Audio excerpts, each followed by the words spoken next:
TINADA is a mental health organization established in the year 2002 as a youth group, and later we came to a community-based organization in 2014.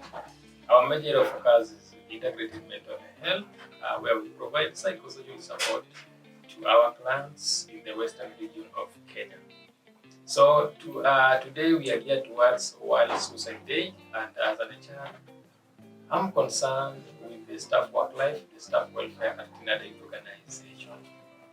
You must be able to know that if you are managing human beings, you are managing people with dynamic behaviors, people who have different challenges, abilities, even at the places where they are coming from.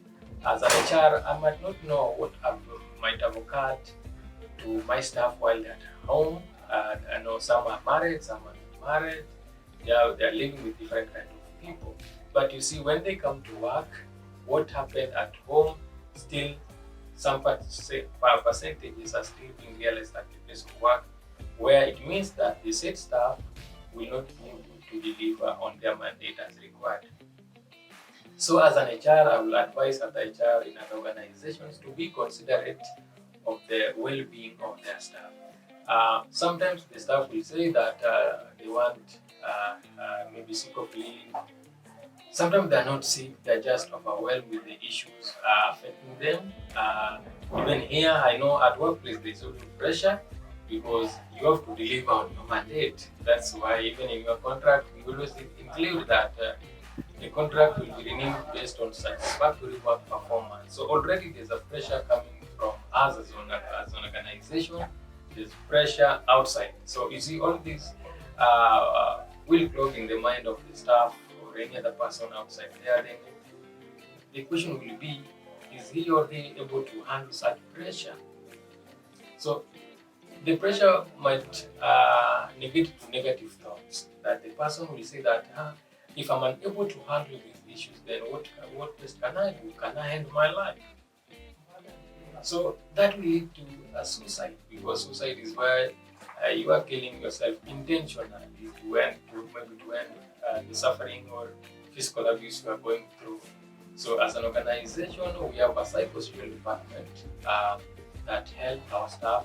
If they have issues, they're able to go there, speak to our staff, our psychosocial support staff. We also bring other therapists from outside, because sometimes the staff might feel that if I speak to someone who I know, then when I get outside, everybody will know my problems or the challenges I'm going through, so it becomes a challenge. So that's why we partner with other psychologists to come here to offer therapies to our staff so that they're able to speak up. We always motivate our staff to speak up so that they don't have negative thoughts in their mind. You see, sometimes if you talk about suicide, it also means that the historical background of the staff. As much as an HR, I do reference check. I might not go to their home to see how these people they were brought up.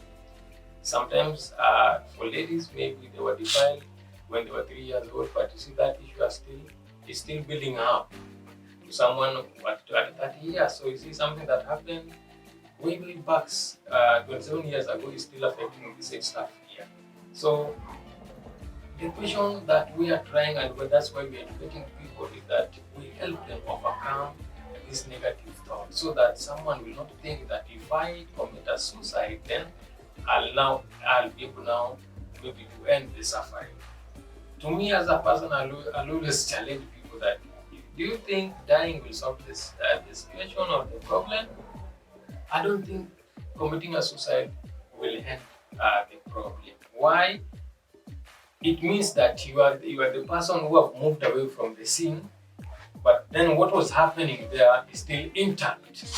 That's why you need to move or contact an organization where we have counselors who will be able to take you through the recovery process. That therapy will help you, where you will be able to speak up, and then the counselors will guide you that indeed we find a way of you coming out of that